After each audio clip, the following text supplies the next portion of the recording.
اور زور سے بولو سبحان اللہ. ماشاءاللہ. غور سے سنو. اللہ اللہ بالکل اجازت دیجئے, بالکل ذہن لگا کر بیٹھئے, حدیث شریف سنیے, طبیعت مچل جائے گی, دل باغ باغ ہوگا. ترمذی شریف جلد ثانی, ترمذی شریف جلد ثانی, باب فضائل القرآن, صفحہ نمبر 117. کتنا زور سے بولو, صفحہ نمبر 117. ان ابن عباس قال ضرب بعض اصحاب النبی صلی اللہ علیہ وسلم خباءه على قبر وهو لا يحسب انه قبر ففيه انسان يقرأ سورة الملك حتى ختمها فات النبي صلی اللہ علیہ وسلم فقال یا رسول اللہ ضربت خبائی على قبر وانا لا احسب انه قبر ففيه انسان يقرأ سورة الملك حتى ختمها فقال عليه السلام هي المانية المنجية تنجیہ من عذاب القبر. زور سے بول دو سبحان اللہ. جلدی جلدی مطلب سنیے. حضرت عبداللہ بن عباس رضی اللہ تعالیٰ عنہ فرماتے, دھیان سے سنیے, بس تقریر ختم ہو رہی ہے. عبداللہ بن عباس, یہ حدیث کہاں ہے جلدی بولو؟ ترمذی شریف جلد نمبر کتنا؟ 2, پیج نمبر کتنا؟ بولو پیج نمبر کتنا؟ زور سے بولو. 117, جس سے بے ایمانوں کو ہے خطرہ. ایسے بولو, ارے بولو. ہاں 117, جس سے بدعقیدوں کو ہے خطرہ. لیکن مسلمان سو رہا. سوئیے مت, جاگ کر بیٹھیے. 5 منٹ میں تقریر ختم.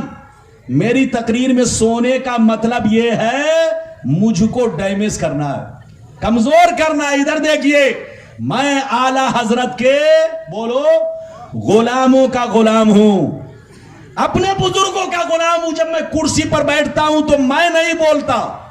طاقت چاہے جتنی بھی لگے, پسینہ جتنا گرتا ہے, اوپر سے رحمت کا پانی چڑھتا ہے. اس لیے آپ میرے پسینہ کو مت دیکھو. میں آپ کے لیے بول رہا ہوں تاکہ آپ کچھ لے کر جاؤ, جہاں رہو سنی بن کر رہو, مسلک اعلی حضرت کے جھنڈے کے نیچے رہو. ہاتھ اٹھا کر بولو سبحان اللہ, اور زور سے بولو سبحان اللہ. ہاتھ نیچے کرو. حضرت عبداللہ بن عباس کہتے ہیں کہ بعض صحابہ جہاد کے موقع سے باہر تشریف لے گئے. جب وہاں پہنچے تو کیا ہوا سنیے, اپنا اپنا خیمہ لگانے لگے. کیا لگانے لگے؟ زور سے بولو. اپنا اپنا خیمہ لگانے لگے, اپنی اپنی جھگی بنانے لگے, اپنی اپنی جھوپڑ پٹی بنانے لگے. صحابہ کو پہلے سے معلوم نہ تھا, پہلے سے جانکاری نہ تھی, پہلے سے پتہ نہ تھا یہاں پر کوئی قبر موجود ہے. زمین بالکل برابر, زمین بالکل ہموار, قبر کا نام و نشان نہیں. لیکن اچانک جب خیمہ لگانے لگے, ایک قبر ظاہر ہوئی. اس میں ایک انسان نظر آیا جو زندہ تھا اور جھوم جھوم کر قرآن کے سورہ ملک کی تلاوت کر رہا تھا, قرآن کے سورہ ملک کو پڑھ رہا تھا. صحابہ پریشان ہو کر نبی کی بارگاہ میں حاضر ہوئے, عرض گزار ہوئے, اے اللہ کے نبی, پہلے سے معلوم نہ تھا, پہلے سے جانکاری نہ تھی کہ یہاں پر کوئی قبر موجود ہے. زمین بالکل برابر, زمین بالکل ہموار, قبر کا نام و نشان نہیں. لیکن جیسے خیمہ لگانے لگے, اچانک ایک قبر ظاہر ہوئی. اس میں ایک انسان نظر آیا جو زندہ تھا اور جھوم جھوم کر قرآن کے سورہ ملک کی تلاوت کر رہا تھا, سورہ ملک کو پڑھ رہا تھا. اتنا سننا تھا, نبی نے ارشاد فرمایا, ہے المانیات المنجیت تنجیہ من عذاب القبر. نبی نے فرمایا, او صحابہ, قرآن پاک میں سورہ ملک ایک ایسی سورہ ہے کہ جو بندہ ہمیشہ پڑھا کرے گا عذاب قبر سے محفوظ رہے گا. ہاتھ اٹھا کر بولو سبحان اللہ. بس اب تقریر ختم ہو رہی ہے, دھیان سے سنیے. اس حدیث سے 2 باتیں معلوم ہوئی. کیا باتیں؟ ایک بات تو یہ معلوم ہوئی کہ جو بندہ سورہ ملک کو ہمیشہ پڑھے گا, چاہے رات میں پڑھے, چاہے دن میں پڑھے, عادت بنا لے ڈیلی اگر سورہ ملک پڑھے گا تو عذاب قبر سے محفوظ رہے گا. ایک بات تو یہ معلوم ہوئی. دوسری بات یہ معلوم ہوئی کہ جو اللہ کا ولی ہوتا ہے وہ قبر میں سڑتا گلتا نہیں, زندہ رہ کر قرآن پڑھا کرتا ہے, زندہ رہ کر قرآن کی تلاوت کرتا ہے. یہ حدیث ترمذی شریف جلد نمبر 2 پیج نمبر 117 میں نے بیان کیا. حدیث بہت ہے, سناؤں گا تو گھنٹوں لگ جائے گا, لیکن اجازت دیجئے تو ایک بخاری کی بھی سنا دوں. ارے بولو اجازت ہے, ارے جلدی بولو. لیکن لگتا ہے آپ لوگ چپکی, ارے بولو ارے بولو چپکی تو سادے نہیں ہے, ہاتھ اٹھا کر بولو سبحان اللہ. بس 2 منٹ میں بخاری کی حدیث سنیے, تقریر ختم. یہ لوگ کہتا ہے بخاری سے سنائیے, لیکن جب بخاری سے سناتے ہیں تو ان کو ایسا بخار آ جاتا ہے کہ سمجھ ہی میں نہیں آتا کہ سامنے گڈھا ہے کہ تاج محل ہے. میں آپ کے سامنے اب بخاری والی حدیث سنانا چاہتا ہوں, اجازت ہے تو حدیث سناؤں؟ ماشاءاللہ ایک مرتبہ اور محبت سے بولو سبحان اللہ. ماشاءاللہ ادھر دیکھو بخاری شریف جلد اول جنازہ کا بیان صفحہ نمبر 180. کتنا زور سے بولو, صفحہ نمبر 180. ان جابر رضی اللہ تعالی عنہ قال دفنت معه آخر فی قبره ثم لم تطب نفسی ان اترکه مع آخر فاستخرجته بعد 6 اشہر فاذا هو كيوم وضعته هنيا. حضرت جابر کہتے ہیں کہ جب میرے ابا جنگ احد میں شہید ہو گئے تو میں نے اپنے ابا کو اسی چٹیل میدان میں دفن کرنا شروع کر دیا. جیسے دفن کر رہا تھا اتنے میں دوسرے شہید کا جنازہ پہنچ گیا. اتنا موقع نہیں تھا کہ دوسری قبر تیار کر سکوں, جنگ کا میدان تھا. میں نے مجبوری میں اس شہید کو بھی ابا کی قبر میں دفن کر دیا, اس شہید کو بھی ابا کی قبر میں دفن کر دیا. یعنی ایک قبر میں 2 لوگوں کو دفن کر دیا, ابا کے ساتھ دوسرے کو دفن کر دیا. دفن تو کر دیا مگر دل گھبرانے لگا, دل بے چین ہونے لگا کہ آخر ابا نے قیامت میں پوچھ لیا تو میں کیا جواب دوں گا, ان کو تکلیف ہو رہی ہوگی. اے جابر تو نے یہ کیا کیا؟ حضرت جابر کہتے ہیں کہ میں نے ابا کی قبر میں ان کو دفن کر دیا, دفن تو کر دیا مگر دل گھبراتا رہا. 6 مہینہ تک مجھ کو نیند نہیں آئی, بستر پہ سوتا یہی خیال آتا کروں تو کیا کروں, کروں تو کیا کروں, کروں تو کیا کروں. سوچتے سوچتے 6 مہینہ گزر گئے. بخاری کی حدیث ہے, سوچتے سوچتے 6 مہینہ گزر گئے. حضرت جابر کہتے ہیں کہ جب 6 مہینہ پورے ہو گئے تو میں نے ارادہ پکا کر لیا کب تک پریشان نہ ہوں گا, ابا کو نکال کر الگ دفنا دیا جائے, ابا کا مزار الگ بنا دیا جائے, ابا کو وہاں سے نکال کر الگ کر دیا جائے.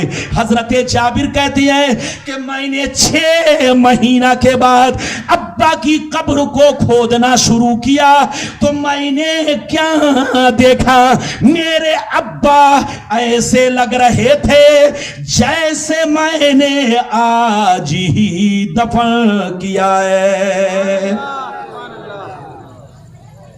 بس تقریر ختم ہو رہی ہے. یہ بخاری کی حدیث ہے.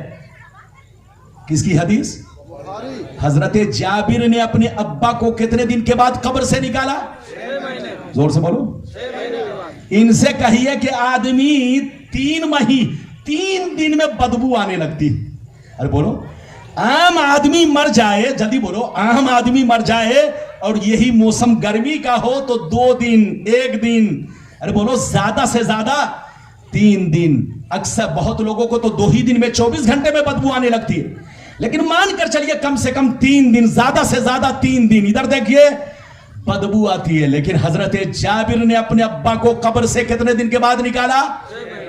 6 مہینہ. یہ تو ایک حدیث ہے. دوسری حدیث یہ ہے, سنیے, حضرت امیر معاویہ نے نہر کا کام اپنی حکومت میں پورے عرب میں شروع کیا. ہر جگہ جگہ نہر بنوانا شروع کیا. تو ایک نہر مدینے کی طرف گئی, تو نہر کا کنارہ اور حضرت جابر کے ابا کی قبر دونوں آپس میں مل گئی. ادھر دیکھیے کچھ دنوں کے بعد نہر کا پانی قبر میں جانے لگا تو قبر کھل گئی. حدیث کی کتابوں میں آیا کہ 40 برس کے بعد, کتنے دن کے بعد؟ یہ دوسری حدیث ہے, دوسری حدیث, کہ 40 برس کے بعد جب ان کی قبر کھلی تو لوگوں نے, ہزاروں لوگوں نے آنکھوں سے دیکھا کہ ان کا چہرہ بھی چمک رہا ہے, کفن بھی چمک رہا ہے. ارے بولو, حضرت جابر نے تو 6 مہینہ کے بعد, لیکن اس حدیث میں ہے کہ امیر معاویہ نے جب نہر بنوائی اور نہر کا پانی ان کی قبر میں گیا تو 40 برس کے بعد قبر کھلی تو ان کا چہرہ بھی چمک رہا تھا, کفن بھی چمک رہا تھا. شعر سنیے, زمین میلی نہیں ہوتی, بدن میلا نہیں ہوتا, زمین میلی نہیں ہوتی, بدن میلا نہیں ہوتا, محمد کے غلاموں کا کفن میلا نہیں ہوتا. تو زندہ ہے واللہ, تو زندہ ہے واللہ, میری چشم عالم سے چھپ جانے والے. میلا اس کا ہوتا ہے جس کا دل میلا ہو, عقیدہ میلا ہو, ایمان میلا ہو, لیکن جس کا ایمان چمک رہا ہے, دل چمک رہا ہے, عقیدہ چمک رہا ہے, وہ قبر میں بھی چمک رہا ہے. زمین میلی نہیں ہوتی, بدن میلا نہیں ہوتا, محمد کے غلاموں کا کفن میلا نہیں ہوتا. جہاں رہیے بزرگوں سے محبت کیجئے, جہاں رہیے سنی بن کر رہیے, جہاں رہیے مسجد کو بھی آباد رکھیے, گھر کو بھی آباد رکھیے, دل کو بھی آباد رکھیے. مسجد آباد ہوتی ہے عبادت سے, اور گھر آباد رہتا ہے قرآن کی تلاوت سے, اور سینہ آباد رہتا ہے نبی, رسول, صحابہ, بزرگان دین کی محبت سے. جہاں رہیے اللہ سے محبت, نبی سے محبت, صحابہ سے محبت, بزرگوں سے محبت رکھیے. مسلک اعلیٰ حضرت کے جھنڈے کے نیچے رہیے, بزرگوں کے غلام بن کر رہیے. اسی میں ہماری بھلائی ہے, اسی میں کامیابی ہے. مٹا دو اپنی ہستی کو, اگر کچھ مرتبہ چاہو کہ دانا خاک میں مل کر گلے گلزار ہوتا ہے, خود ہی کو کر بلند اتنا کہ ہر تقدیر سے پہلے خدا بندے سے خود پوچھے بتا تیری رضا کیا ہے. اللہ آپ کو سلامت رکھے, آباد رکھے, جلسے کو قبول فرمائے. میرا آنا, آپ کا آنا, سب کا آنا قبول فرمائے. میری تقریر ختم ہو گئی, بولنے میں کہیں سے آپ کو سمجھانے میں سبقت لسانی قصدن صاحبن لفظن مانن تو پڑھی استغفر اللہ لا الہ الا اللہ محمد الرسول اللہ صلی اللہ تعالی علیہ وسلم.